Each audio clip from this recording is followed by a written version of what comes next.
Welcome everyone to today's podcast. My name is Paul. I'm a happy member of Cocaine Anonymous. I'm really pleased to have been joined by Anthony. Yeah, my name's Anthony. I'm a grateful member of Cocaine Anonymous. Brilliant. So welcome to our listeners. Thanks for tuning in today. Quick mention, we now have around, I think it's 22 podcasts on the channel. So there's one on each of the steps. In fact, there's two on step one. There's an introduction to CA, program, steps and fellowship. We have 3 on sponsorship. What is sponsorship? Am I ready to become a sponsor? And how do I sponsor? And we've got one on entire psychic change. We've got one on the ABCs of recovery. And we also have another one on the spiritual malady. And we have 2 personal stories thus far. There's one by my friend Dennis D, another one by Rob S.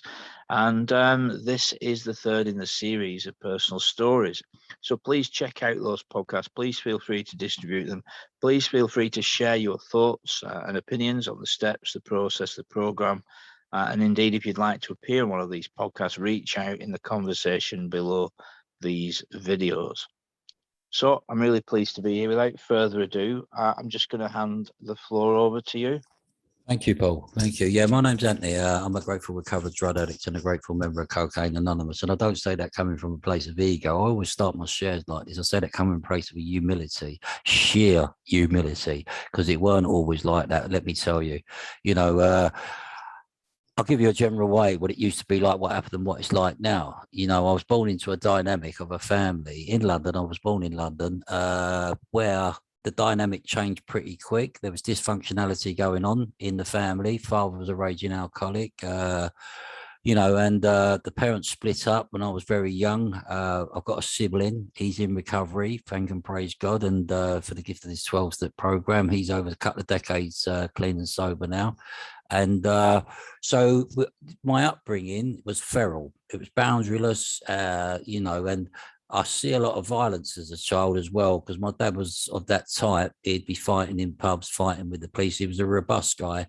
And at that time, he was I think he was a partner in a removals firm in the West End of London, where they were removing up and coming bands like the Beatles and Rolling Stones, But my dad was also a gambler, as well as an alcoholic, as well as a brawler.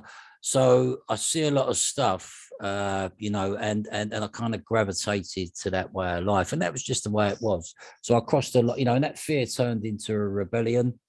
And then, and that rebellion turned into me seeking out, say, sordid things, and it all started with me really. It kind of started, I'd see my dad doing stuff and then, because my dad was a chronic alcoholic as well as a functional alcoholic. It was dysfunctional. And if you're driven, it don't matter who you are, what walk of life you're from. This disease don't discriminate, steers the captain's table. It's a common problem and a common solution. If you're driven and you've got no money and you need money for alcohol or drugs, wherever that may be, you've lost the power of choice. You're going to take it. So I see my dad doing stuff and I kind of gravitated to doing stuff. Well, there was a few mixed messages. My dad would be saying, don't you dare do that. The next thing I'd see him doing it, So basically I just grabbed what monkey see, monkey do. And I kind of gravitated towards that way of life. And, excessively and extremely as well, because it was just the way it was. But I started with started with fruit machines. First time I tasted alcohol, I was quite young, and back in the 60s when I was born, they used to put a bit of brandy or a bit of rum in. But I'm sure that was done to me as well. But obviously at that age I wouldn't know. But I do believe today, that I was born with an ism. I do believe that I was born defected. I do believe that I was conceived with sin, if I'm honest. So basically I crossed the line at a very early age. I moved from one area in London to another when I was about 9 years of age, and I had to change schools.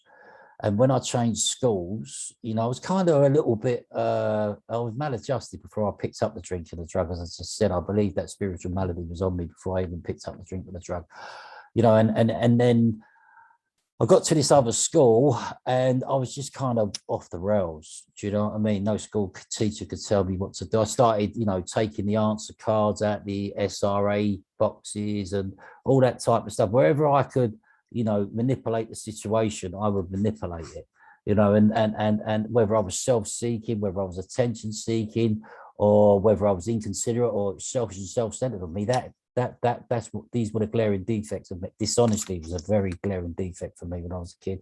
I was constitutionally incapable of being honest, and I found out when I got here that the cunning, baffling feature of this illness is denial. Crossing the river denial. It talks about in agnostics. So I'll get to it in a minute, but it talks about going from bridge to shore. And there's a story in the back of the book in 328, it talks about crossing the river of denial. And I actually heard that woman share in the pandemic on Zoom. And but reading the story, and then I heard someone say this. He said, my sponsor said to me, alcohol and drugs is not your problem. What your problem is your distorted personality, your distorted ego, denial, and crossing, and from that manifests a selfish and self-centered fear. So when I was young, and then I got to this other school, and my behaviors just went off key, really, thinking about it. Then I went through a progression of, I got introduced to cannabis at a very early age. A friend of mine pulled a kilo out. This is my experience. He pulled a kilo out of his mum's floor safe. We broke a little bit off of this kilo. I think it was cashmere black, back then, and hash. And, we broke this little thing off. We rolled this joint. We used to call them reefers back then. And we had a smoke of this thing, and I kind of just threw a whitey, felt all sick. And then I swore that I'd never touch it again. 2 years later, I was buying ounces of it. I'd lost the power of choice, as I said, not just around drugs or drink, around a lot of other things. So I crossed the line. I'm not going to stay too long in the problem. I'm going to get to the solution, then I'm going to get to the action. So at first time I tried to get recovery. So I was one of them. I was of the type, I was very subversive, very anti-authoritative, very rebellious, and I got expelled from school at a very early age. And then I got a detention centre, it's kind of like page 25. You either go onto the bitter end, or blocking out the consciousness of your intolerable situation. And I did do that. Jails, institutions, dereliction, or death. It don't matter what walk of life you're from. Steer us to captain's table. That's not a requirement. But Bill says in his story, I was the one that all but forged that weapon that would come back one day like a boomerang and cut me to ribbons. Right. So, I found out that the drink and the drug were part of the solution, only a transit solution. I'm the problem.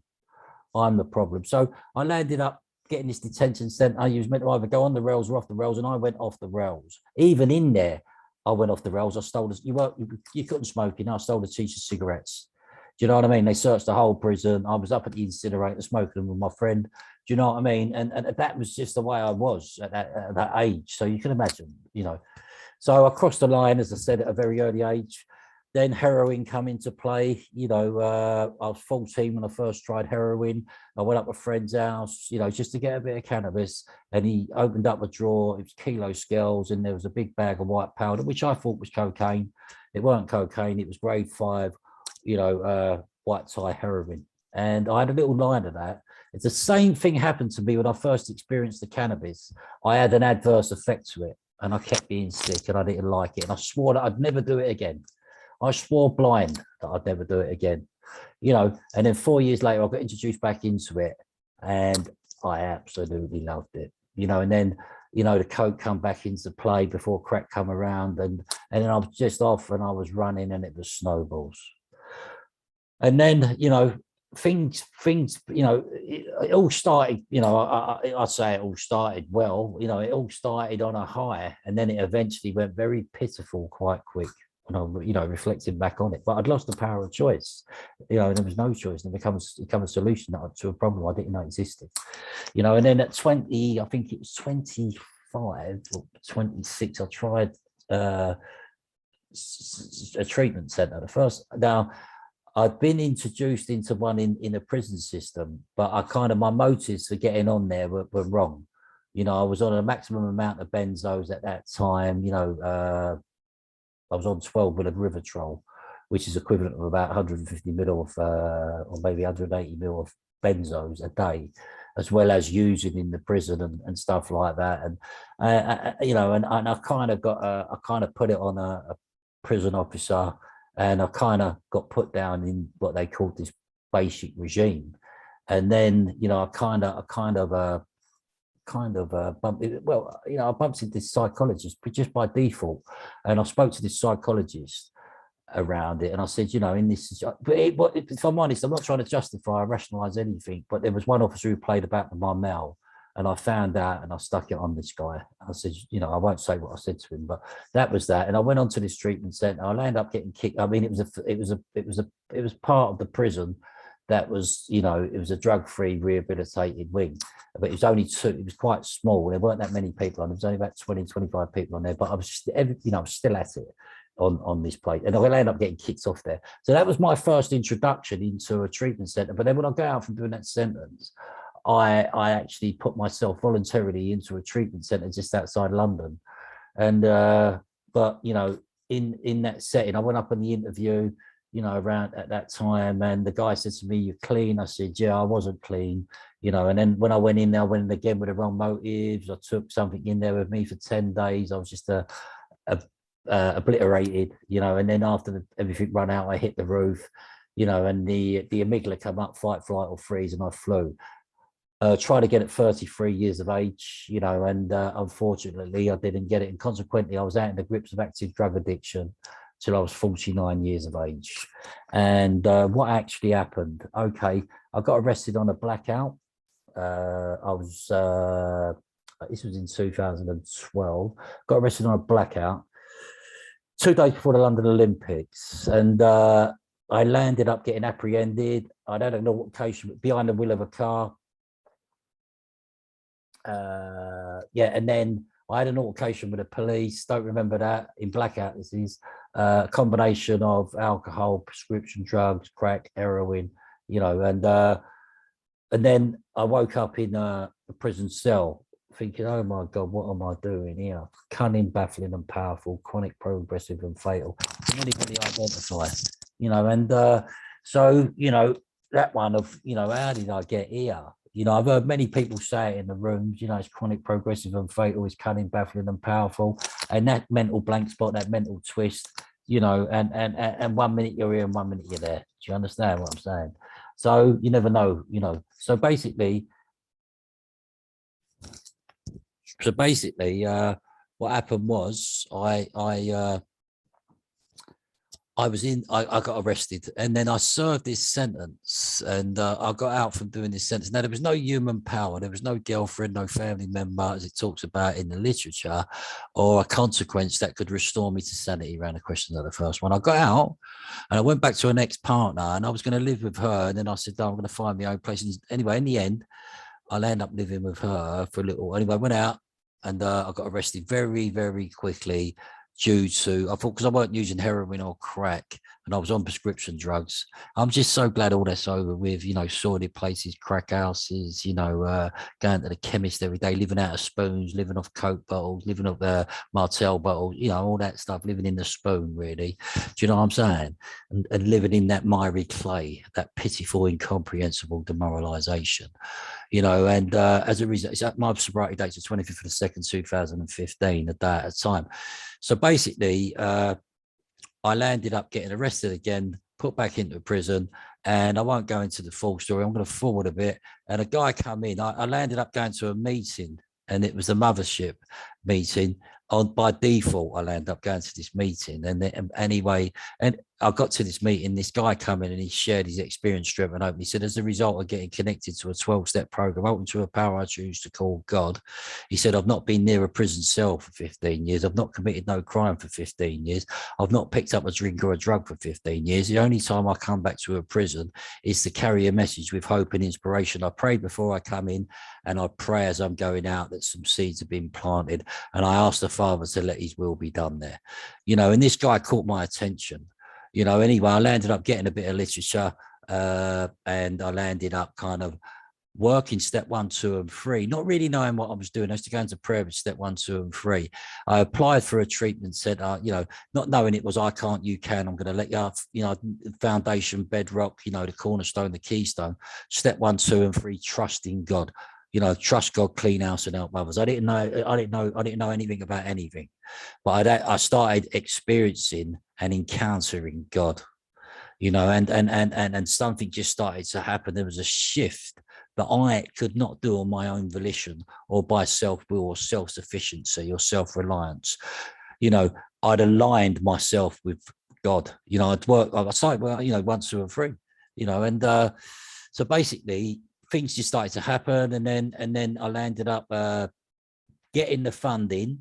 It was a little bit of a hassle for me. I had to go through an appeal process, but I landed up getting it. I won't go fully into detail on this share, but basically I landed up getting some funding, and I landed up, kind of getting to a treatment center, and it was the oldest 12-step provider in Europe. And I was going to meetings in prison, and when I was incarcerated, they ended up stopping the meetings. So for my last 5 months, thank God that I got a book. And I was getting a little bit of guidance of someone over the phone, a little bit of guidance from someone on the wing there, but ultimately I was praying, I was reading, and I was told not to go near step 4. And then I landed up getting to a treatment facility. It was my third time, just like Bill in the book, into Towns Hospital. And it was the oldest 12-step provider in Europe. Anyway, I got to this treatment facility, 22-day detox, and then the amygdalas come up again. But this time around, I got humble, and I went over and I said, look, I said, I'm being honest with you. I said, I need a bit of help here, and they did. They moved me to a secondary unit. I land up, thank God, I land up getting this room, and this secondary unit had a church built onto it. It had a church there, had a chapel there, and it was 15 minutes away from the treatment facility I was in 1999. And I started working the steps there as well. I got up to step 7. I started having, some spiritual experiences. I started getting some glimpses, some deep, effective spiritual experiences were happening. I was encountering God. And objectively, I started identifying my defects of character, ascertaining my, identifying my assets, and kind of ascertaining an amends list. And then I landed up completing that. I'd never completed a treatment center in my life, right? And I landed up relocating to another area. I'm from London, as I said. I relocated to another area, Bristol. And I got a sponsor and started, I went onto a day program as well, got a sponsor and started going through the work. He qualified me. He said to me, you done? I said, yes. He said, do you realize that you've got an abnormal reaction to drugs and drink? I said, yes. He said, you've probably got a little bit of understanding around it, but more will be revealed. The more I know, the less I know, because more will always be revealed.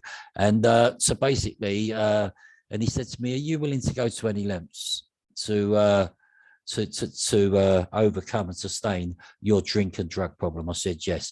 He said, are you willing to sponsor when you're through this work and freely give back what was freely given to you? What I'm freely passing on to you, are you willing to freely pass it back? I said, yes.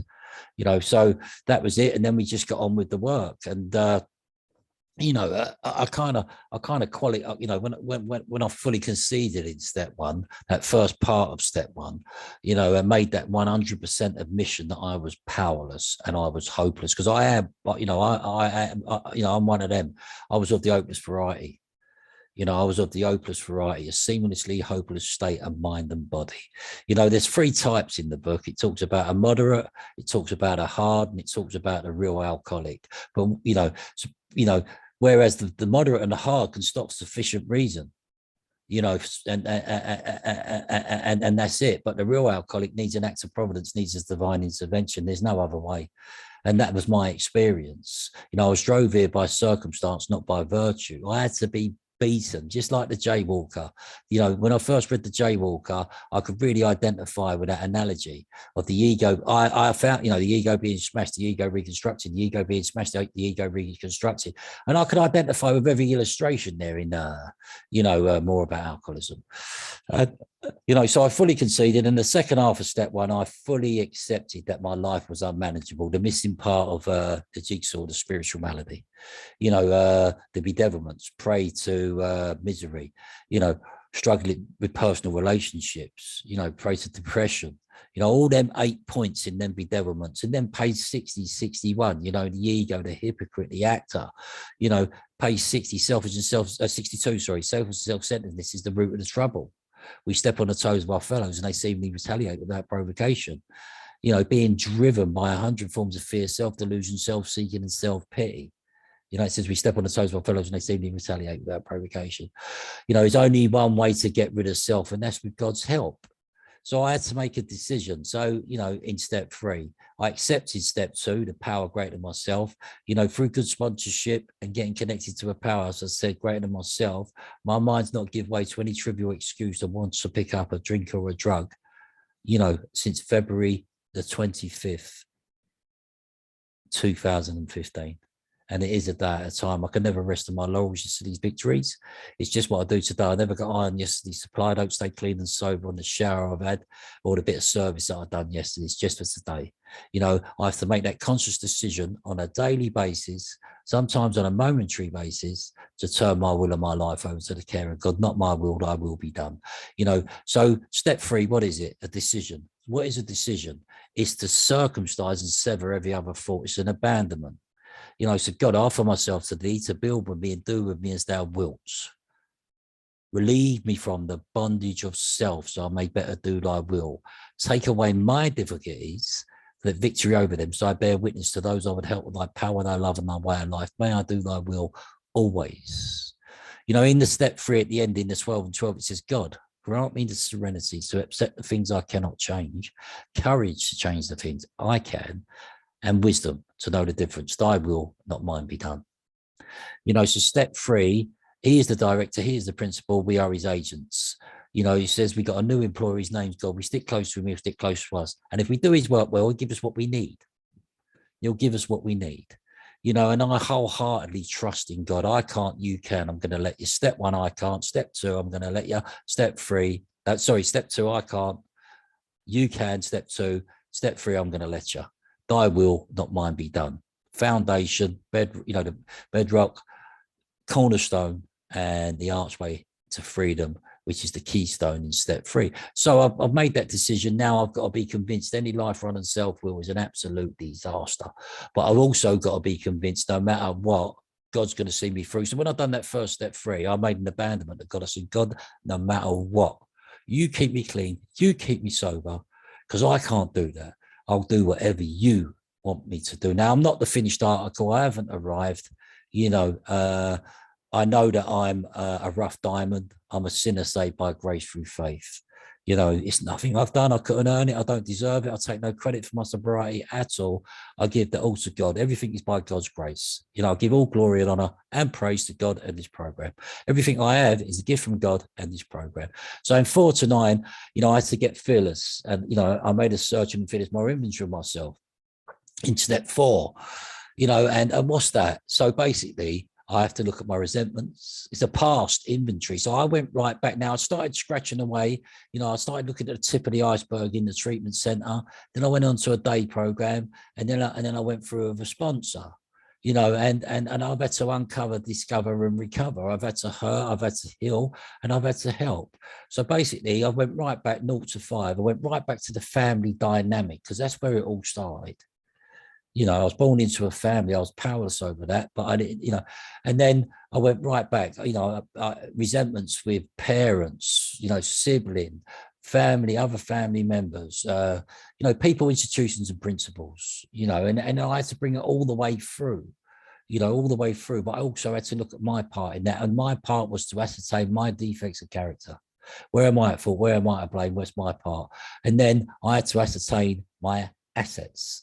You know, and then and on the back of that, I get an amends list as well. So my first fear was fear of relapse, fear of going back to my old way of life, you know, and my first sponsor, when we done the step 5, now we looked at my harm, my sexual conduct. When we done the step 5, I went round to his house and he prayed. He laid aside and set him side out of the way. He had a notepad there and he just started taking notes. And I'm thinking, what's he up to? You know, but because I'd never experienced this before, it was all new to me, and it was fear of the unknown as well. You know, fear of the unknown. So basically, we went through the step 5, and at the end of it, he said, yeah, "That's for you." He gave me my defects of character. You know, where I might fault, where I might blame, what's my part in it. He gave me my assets. You know, and he gave me an amends list, and then we went into 6 and 7. You know, I was entirely ready. I had to be willing. You know, I had to be for God to remove these defects of character. Now that's a process because they do pop up. They're like a whack-a-mole, but a lot's been removed from me. I've got to tell you, by the grace of God, and working this program a day at a time. You know, criminality, the drink and the drugs. God, I don't smoke nicotine no more. I'm not saying I'm perfect. There's a lot I still have to work on. You know, and and in 7, I humbly asked him to remove my shortcomings, and I have to bring step 1 into that. So I'm in the knowledge that I can't do that on my own volition.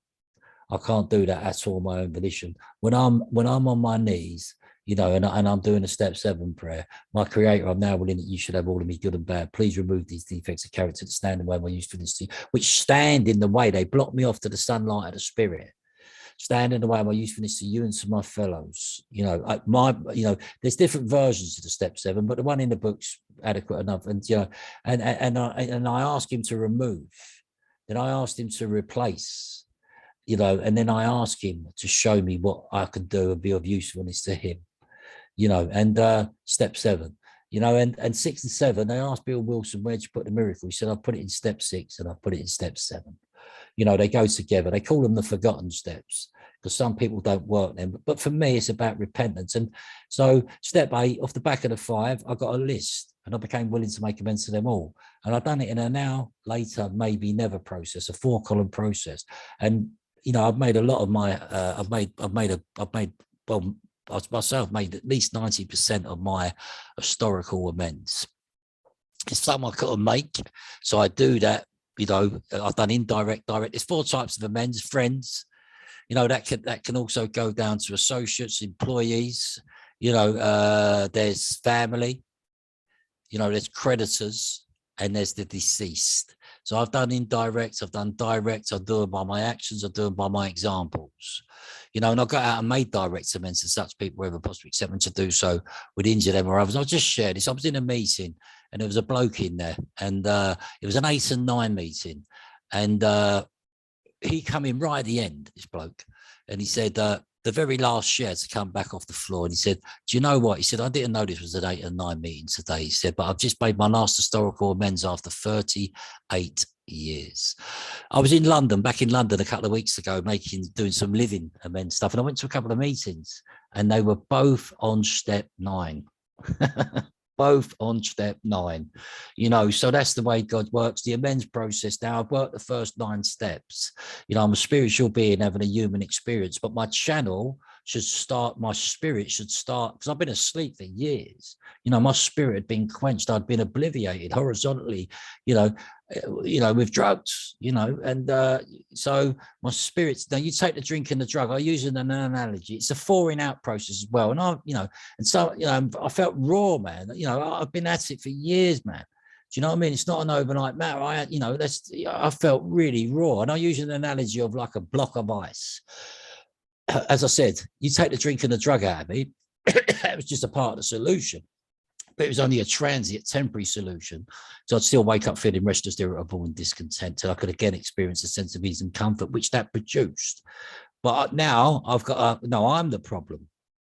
So I've got to start uncovering, discovering, and recovering, and I've got to start chipping away. The tip of the iceberg, only an 1/8 comes above the sea level, and 7/8 are under the seabed. So I've got to start chipping away. So I'd lost my identity in active drug addiction and alcoholism. Can anybody identify? And so basically, I start moving into step 10, and it tells me I'm entering into the realm of the spirit. It says about continuing to take personal inventory. When I'm wrong, I promptly admit it. So it's about spot checking. If I'm wrong, I'm wrong. I've got to admit that. Okay, my fault. Sorry, I'm a mistake.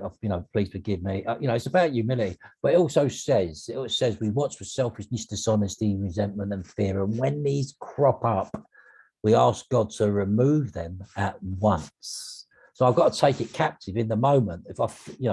And then I've got to take, because it says this fault brings us to step 10. Fault. The human brain has over 60,000 faults, they reckon, run through it every day. And some get harbored, some become a stronghold, the resentment, the fear, pride, lust, greed, jealousy, envy, sloth, self-manifested into various ways, fear, the corroding thread of fear, false evidence appearing real. But I know today, my God never give me a spirit of fear. Give me a spirit of power, love, and sound mind. False evidence appearing real. Because if the liar's out, the illness or the disease, or if you like the pride and the ego, or if you like the devil is trying to blind me off, I've got to be able to seek wisdom, revelation, and discernment. Fourth and fifth column stuff. I've got to be able to differentiate the truth from the fourth in the fourth and the fifth column. Is that that's not God's will. I've got to be able to. So ultimately, I'm looking to build a relationship objectively. Love thy God with all the heart, with all the soul, and all our mind, and love thy neighbor as you love thyself. Relationship with God, relationship with self, and a relationship with others. So basically, now step 10 tells me, it says I phone somebody if need be, if it's harbored or it's become a stronghold, or it's morbid reflection going on, and then I resolutely turn my thoughts to others. Love and tolerance of others is our code. Now, the step 9 promises, which come before the step 10, it says, if you're painstaking about this phase of your development, you're going to be a maid before you're halfway through. You're going to know a new happiness and a new freedom. You won't regret the past and wish to shut the door on it. You will comprehend the word serenity. You will know peace. No matter how far down the scale we have gone, you will see our experiences there to benefit. But that means halfway through your amends process.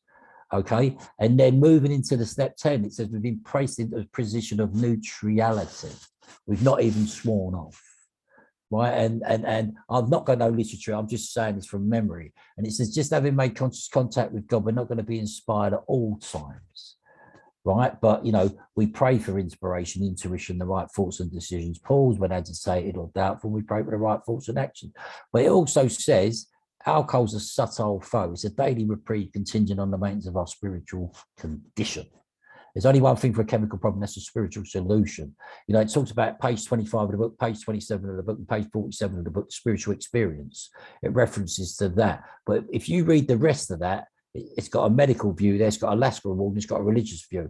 Very pertinent. When I take people through the work, we go from the preface to the forward to the first. At the end of the forward to the first, it says inquiries by scientific, medical, and religious societies will be welcomed. I take them straight there because I believe that when the 12-step program was first implemented in society in America, they see a deep, effective psychic change happening in people, a character change, a personality change, sufficient enough to bring about recovery from drugs and alcohol. In the penal system, the reoffending statistics dropped. In industry, the accidents statistics dropped. So they could, that's very pertinent part of the book, I believe. And so basically, step 10, and it says, God, how best can I serve thee? Thy will, not mine, be done. That is the proper use of the will. Ultimately, God's given me the gift of being able to serve him so I can serve others. The God I believe in, he come to serve and not be served. I believe in the God of the Bible. I believe that, that's the God I believe in. I live from the Bible and I work from the big book and the 12 and 12.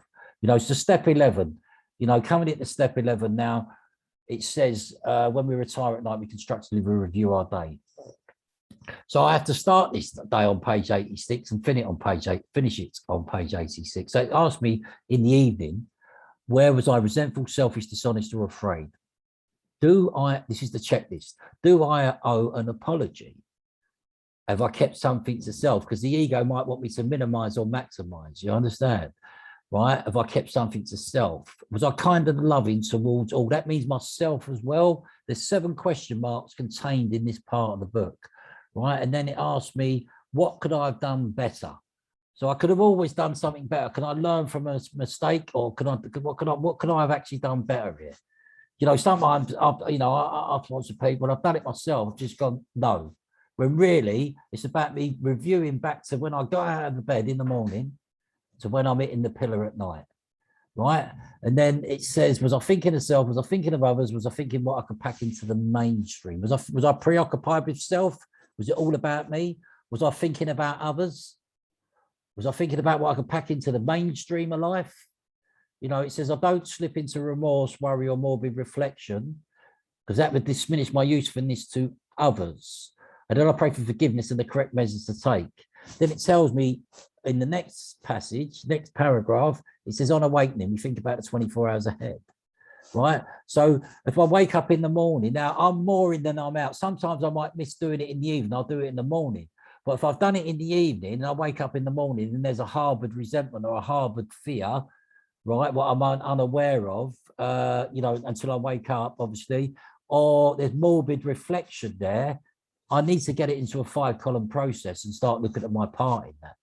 Do you know what I mean? Ultimately, I'll get on my knees and I pray, and then I make conscious contact. I meditate on the God I believe in, and then I'll get down on my knees again, and and I'll pray and I'll do some readings, and for me, I read scripture, I meditate and cut on the Word of God,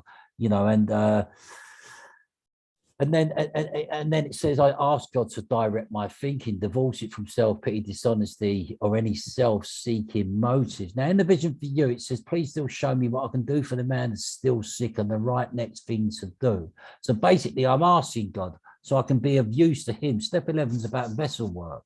It says we sort through prayer meditation, keyword, improve our conscious contact with God, praying only for the knowledge of his will and the power to carry it out. Because step 10 is 1 to 9 on a daily basis, right? Now we're moving to step 11. It's about me going in, knocking on the door. I'm asking for a fresh infilling. It's a new day. It's a new dawn. The sun's rose by the grace of God and the mercy of God. I woke up, clean, sober, and now I'm going. Step 3, here's a director, here's the principal or his agents. I'm going back to the Father of light who presides over us all.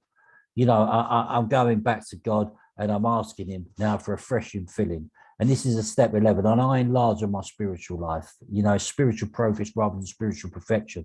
So I've worked in the first 11 steps. And then the first 11 steps, I recently went through the work of a bloke, and he's an archivist, this bloke. And he pointed some stuff out to me in the book, because the more I know, the less I know, because more will always be revealed, I believe. And it's about remaining teachable, asking for a teachable spirit, a teachable heart, a humble spirit and a humble heart, a lowly spirit and a lowly heart. Blessed are the poor in spirit. So I have to keep my feet firmly on the ground, my head up in the clouds, but I've got to remain teachable. So basically, he showed me some stuff. In page 88, it's mentioned 124 times work with others. And then you're moving into chapter 7, which is working with others. So, my first sponsor said to me, he said, are you willing to pass this on? What was freely given to you, will you freely give it back like I've freely given it to you? And I said, yes. And then I'm moving into the 12th step. Now, the 12th step says we've had a spiritual awakening as a result of these steps. So I've had a spiritual awakening. My spirit's starting to come awake. My channel's starting to open, because in the step 11 as well, you look at the Francis of Assisi prayer. Now, Francis of Assisi weren't even an addict, he weren't even an alcoholic, but he had an emotional breakdown. And he come from a very affluent family, but he gave up all that to going on a God. Like Sister Ignatia, who worked with Dr. Bob, she had an emotional breakdown as well, right? And I actually sponsor someone as well who had an emotional breakdown as well, and they're 12 years in, hadn't worked the steps for 11 years. But they've had a deep, effective spiritual experience of spiritual awakening as a result of these steps. 11 years in, then they started working, and basically that was that. Anyway, so I'll just give an example. I never give names, I only give examples. And basically, so Francis of Assisi prayer as well. You look at that in the step 11. So basically, it says we've had a spiritual awakening as a result of these steps. We tried to carry this message. Now, the original manuscript said to others, and then in brackets, it said to alcoholics, especially alcoholics, and practice these principles in all our affairs, right? So the 12th step is quite a broad spectrum, it's a broad spectrum. It can start by on Zoom, being a greeter, being a co-host, being a host, just doing some service, screen sharing, doing service, doing top share, leading, leading the meeting, doing the top table share. In the physical meeting, it's the greeter again at the door. 12th step is the first port, it's the first port of call. Okay, you knew at the meeting, yeah, then T post, and then you've got your setter up, your setter down, you've got your GSR, you've got your secretary, you've got your literature post, So it's all about that stuff, but it's also about, sponsorship and carrying this message as well, the generosity of spirit, but not only in the fellowship. The 12th step is the generosity of spirit, right? The less you do for my brother, the less you do for me. The first, the last, and the last, the first. Whatever you store on on earth will not be stored in heaven. Do you understand? Right. So basically, this is about, whilst we're here, just passing through a day at a time, in this fellowship and doing what needs to be done in this fellowship. It's about giving it back. It's about, whenever I work with others, before we even pick up a bit of literature, I pray. Even though many a times, and it's about practice, it's about repetition. And the 12th step, when you start sponsoring, it's a learning curve. It's practice. It's practice. It's practice. And if I don't know, I'll ask someone else, but it's practice. It's practice. So when they were all going home, Ronnie O'Sullivan was on that phase practicing. When they were all going home, Djokovic was on that tennis court practicing. How do we practice? Do the 4 suggested things. Meet the 3 sides of the triangle. Get into book studies, get into topic meetings, get into meetings, getting into meetings, listening, take the cotton wool out your ears, and put it in your mouth. Be quick to listen, slow to speak, and slow to anger. Practice. So when they were all going home, David Beckham, he was practicing his his corners. And when they were all going home, Mike Tyson was there on that punch bag. You understand? So it's the same principle with the steps. It's about practice. So, because I want this to become a working part of my mind. I've made a commitment in step 3. I've made a decision to hand my will and my life over to the care of God. God's brought me here. He's given me his mercy. He's given me his grace, his mercy, pardon and reprieve. But I have to go to him on a daily basis. So for me, as I said, ultimately, this is about getting a relationship with the power. And I choose to call the power of God. And how do I get that? I get that relationship by working from the basic text of Alcoholics Anonymous and the 12 and 12, and ultimately enlarging. I work from them, but I live, as I said, from a bigger book, which is the Bible, being informed before leaving Earth. And it's such a love. I love all the history of the AA. I love reading all the literature. I absolutely love it because it's changed my life. And it can change yours also. So if you're new, back from a relapse, or you're drifting, there is a solution here. And it's in the basic text of Alcoholics Anonymous and the 12 and 12. If you got any reservation, I was a cannot on a will. I was constitutionally incapable of being honest. I made many resolutions, but never a decision. I had many lurking notions. My mind deluded me, it tricked me. I couldn't bring to my consciousness with sufficient force the suffering and the humiliation of even a week or a month ago. I was always without defense against the first one. And I'm going to end on this. Page 43 says this. It says, alcoholics at certain times have no effective mental defense against the first one. It says, probably them or no human being can provide that defense. It says, except in a few rare cases, probably no human being can provide that defense. Our defense must come from a higher power. And I'm just going to read this, Paul, and I'm going to close this share. And it says this, page 24 of the 12 and 12, which is the end of the step 1. It says, why all this insistence that every AA must hit bottom first? The answer is that few people sincerely try to practice the AA program unless they have hit bottom. But practicing AA's remaining 11 steps means the adoption and attitudes and actions that almost no alcoholic or drug addict who is still drinking or using can dream of taking. Who wishes to be rigorously honest and tolerant? Who wants to confess his faults to another and make restitution for harm done? Who cares anything about a higher power, let alone meditation and prayer? Who wants to sacrifice time and energy in trying to carry AA's message to the next sufferer? No, the average alcoholic or drug addict or whatever type of addict you are, self-centered in the extreme, doesn't care for this prospect unless he has to do these things in order to stay alive himself. Under the lash of alcoholism, we are driven to AA, and there we discover the fatal nature of our situation. Then and only then do we become as open-minded to conviction and as willing to listen as the dying can be. We stand ready to do anything which will lift the merciless obsession from us.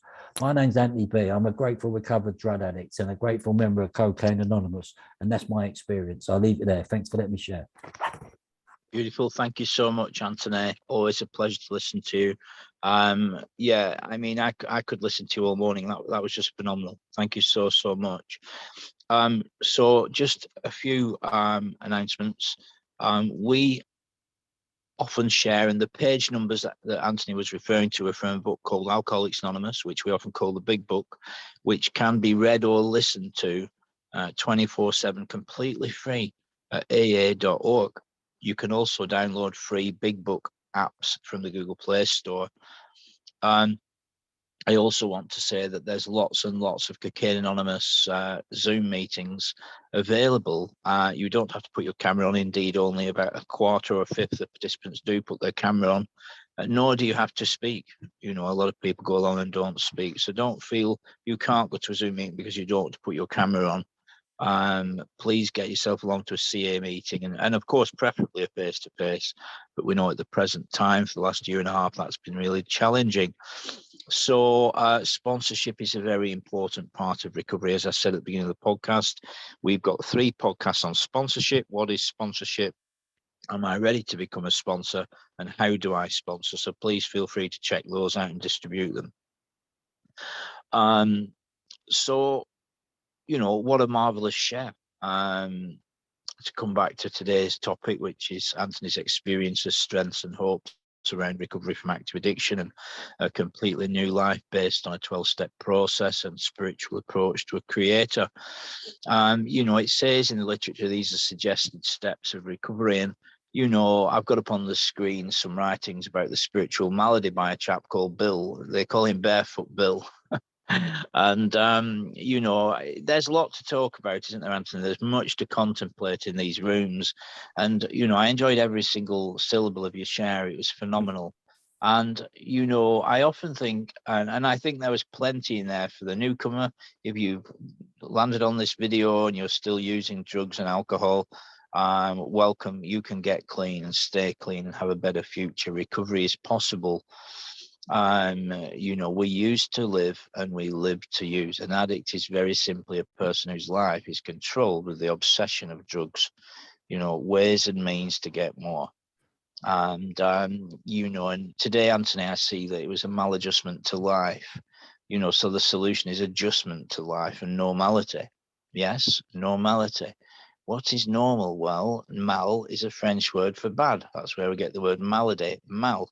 Normal means the absence of that which is wrong, the absence of that which is bad, the absence of that which is not beneficial. That is normal, right? That's simple as that, right? We've crossed that bridge to normal living, right?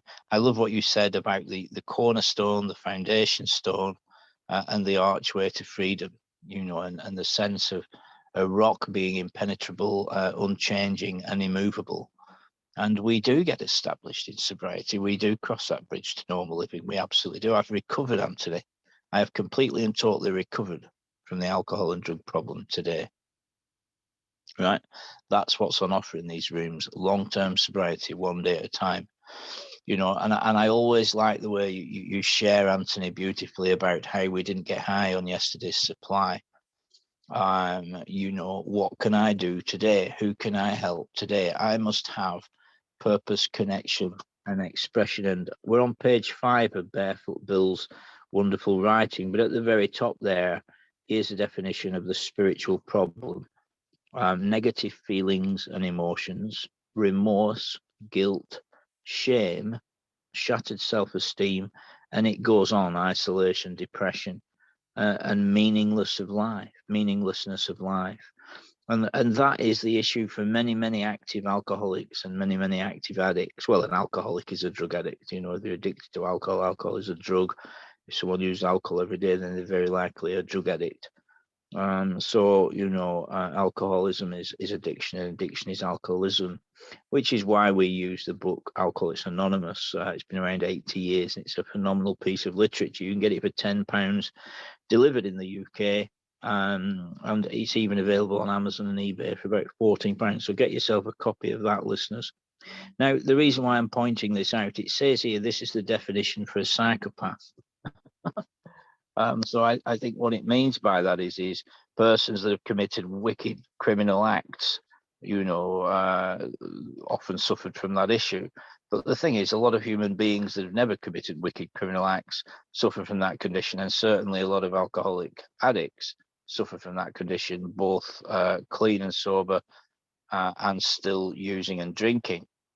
So I think what I want to point out, Anthony, and I'll let you back in a moment, is that we need to have purpose, connection, expression every day. Recovery is a journey. It's an inside job. It's an internal issue. I was maladjusted to life, Anthony. So the solution is adjustment to life. How do I get adjusted to life? I get connection with God. Yes, I need connection with that power, that unseen power that's sustaining the sun, the moon, the stars, and 8,000 million human beings, Anthony. I need that power today. You know, I didn't get clean on yesterday's shower, and I hear these things in rooms. Anthony, I can't tell you anything new this morning, right? Might be new to you. I might put it in a new way, but there's nothing new. There's nothing new. If you're listening to something new, it might be new to you, listeners. And that's a wonderful, precious thing, of course. But God's wisdom and God's grace is in these rooms. Amen. And every day we get the privilege of hearing a message of hope, faith, and courage, which has been thoroughly delivered this morning. So go ahead, Anthony, come back in and share with us. Yeah, I wholeheartedly agree with you. Nothing remains, everything remains the same under the sun. Meekness is not a weakness; it's a bridal strength. So what does that mean? When I'm weak, I'm strong, and when I'm strong, I'm weak. So in step one, I made the admission of my weakness, and God prevailed me in strength when I started working this program. And I love what you said about how you touched on normality and broke the word down, the French meaning of it and what it actually means, being maladjusted and being adjusted to life. So it's a missing part of the jigsaw. You hear that analogy of feeling like a square peg in a round hole. And that's how I felt through life as I was going through life, but today it's totally different as a result of taking this action, one day at a time with someone that was armed with the facts and going through this work, and I do believe, you get a metamorphosis process, which is, so you think of a caterpillar, right? A caterpillar's on the leaf, it's eating all that it can, then it actually goes into a chrysalis, right? And then from that chrysalis, when that chrysalis breaks, it emerges as a butterfly, right? So this is the process of the steps. It was never about release. It was never about relief. Sorry, it was about release, but it's a daily thing. It's a daily thing. So anybody know, if you think you got any lurking notions or reservations about this program, just look around you and, take the cotton wool out your ears and just stick it in your mouth. I didn't know how to live life without a drink or a drug. As Paul said, I used to live and I live to use. Okay. And I didn't know how to live life without heroin, crack, prescription drugs or alcohol. But as a result of taking this action, and having a heart transformation and having my spirit, my inner spirit being, my inner man, that being unquenched, and opening back up, and my receptors opening back up to the power, the power that created me, the power that, knew me before I was formed in my mother's womb, the power that has a purpose and a plan for me, not to harm me, but to prosper me, and that power is, he blesses me to bless others, like he blesses us of all to bless others in the fellowship. And that's where the sponsorship, the 12th step comes in. But you've got to work the first 11 steps, and then you've got to live in the 10, 11, and 12, which is where we get our maintenance, we get our growth. But we're going to make mistakes, but we learn. You got to learn from them mistakes. Do you understand? And try not, I know that I'm a rough diamond. I'm just a spiritual being having a human experience. I'm passing through a day at a time. But as a result of taking this action, and on a daily basis with continuity, being consistent and persistent, and being effective with this thing, and putting application in, because gratitude is not just an expression, it's also an action, my life starts changing a day at a time. As long as I keep doing this and adhering to these principles, because there's a principle behind every step, there's a prayer behind every step, and there's a promise behind every step. So as I just want to try and encourage anybody new. When I first come in, I didn't understand the terminology. I did, and there was a fear that I felt inadequate. I felt, low self-esteem, low self-worth, pride. From the pride being the leader of possession, from that deep shame, guilt, low self-worth, low self-esteem, self manifested the various ways, fear. But if you don't know, you don't know. Just ask. You just say, I don't know what I'm doing. Can you show me? And that person who you're going to ask will show you, because we don't shoot our wounded. You know, when the hand reaches out, you know, when you know, steers the captain's table, think of the Titanic, right? Think of the Titanic. Now, that's the analogy, the metaphor of equality and diversity on page 17 of the book, right? So you look at the analogy of the Titanic. When that was going down, they were all on common ground, no matter what walk of life they were from. Whether they were from, you know, I'll sponsor anybody.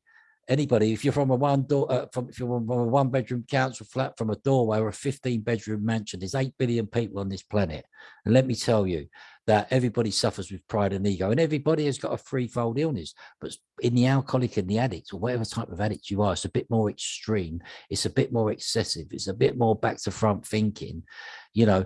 So how do I get rid of that? You know, it's a bit more delusion, self-deception. It talks about it. Many pursue it into the gates of death and insanity. How do I do that? I trust God, I clean house, and I start helping others. So when my fallen nature gets revealed to me, I can start realizing what I need to identify. I boast in my weaknesses. When I'm weak, I'm strong. And when I'm strong, I'm weak. I'll leave it there. Thanks for letting me share. Absolutely. And, you know, to anyone listening, you can have a happier future without drugs. You know, Anthony, we talk about many, many things in these rooms, but sometimes it's as simple as move a muscle, change your thought, you know, clear-cut direction from God. You know, to take our problems direct to God is the thing, a connection with God. You say, oh, well, I don't like all this business of God. Well, you can't avoid God. You might not like the word. You might have problems with human beings that talk about God. And, oh, this group and the Catholics and oh, them and the Buddhists. Oh, listen, there's a creator. It ain't you. Get over it. Get connected. For people that don't have life-destroying problems with drugs and alcohol, Anthony, leave the debating club to them. There is a creator. Get connected. These 12 steps are a way to approach that creator and get the power for a happier future and for an actual future. Let's put it that way. You know, if the word God scares you, what about the word bankruptcy? What about the word death? What about the word hospitalization or being sectioned, we call it in Britain? You know, what about the word poverty and divorce and not having access to your children? What about jail? What about long-term physical illness? Do those words scare you?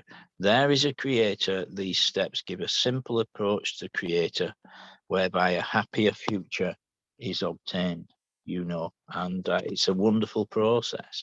Do you have to believe in the creator to get clean and sober? No. I've known many people that do not, but then I've seen that, and I've seen them raise hell for months, and then months down the line, I think there is, you know, yes, we know. We already know there is. We're already well established in the realities of God, the creator. You know, and we just have to be patient, don't we, Anthony, with newcomers, with their drama and their using chaos and their confusion and arrogance and resistance and rebellion.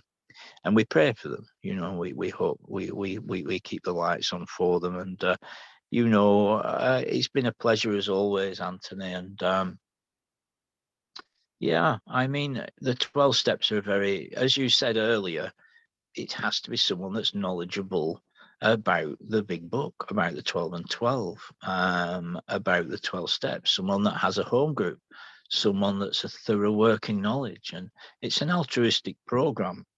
You know, we guide people through the 12 steps, you know, but it's their 12-step journey that they have to commit themselves to the work and the process. I mean, you know, I was thinking about this yesterday, Anthony, and I know you're very knowledgeable about the history of 12-step recovery. And, you know, I was looking at the statistics, you know, for persons that complete all 12 steps, their chances are far better from persons who complete 1, 2, or 3 and then drop off and come back and do another step or two. You know, so my counsel to anyone listening to this is get yourself a sponsor, get into the 12 steps of recovery, get yourself some literature, attend a meeting each day, try and share at least every other day, and get yourself a support group of around half a dozen same members of the same sex, preferably, advisedly. That you've got some kind of connection with. And then the idea being, it doesn't mean you have to give them your surname or your address. You can just talk in general terms about addiction and recovery. and develop and maintain a connection with those persons, Anthony. You know, and I know you suggest a support group as well. And you know, keep an eye on the support group, like you keep an eye on your kitchen cupboards. You know, people drop off, people pick up drugs again, people change fellowships. You might not click with everybody. People get new relationships, new jobs, etc. So maintaining a support group is a very, very important part of recovery. So that brings us to the end of today's podcast. Is there anything you'd like to share with our listeners before we bring proceedings to a halt? I would just like to say it's been an honour and a pleasure. You know, I do believe for me, as you said, and you kind of rightly said it as well, it tells us in the literature that people come in, they got no clue of who they are or who God is. But if you start just putting the action in around this program, you will develop a relationship, you know, with a higher power. I choose to call the power, you know, the Lord, and developing a relationship with self and developing a relationship with others, you know. And this is the beauty of this program. You know, it really, really does change and transform lives. And I'll leave it there. Thank you for letting me be of service today, Paul, and thank you for asking me to share on this podcast today. God bless. It's always wonderful to you. Thank you so much for joining us today. So that's going to do it for today, family. Please stay connected, take care of yourselves, and check out the other recordings on the channel. Okay, much love, family. Thank you, Anthony, once again. Okay, bye for now. Bye-bye.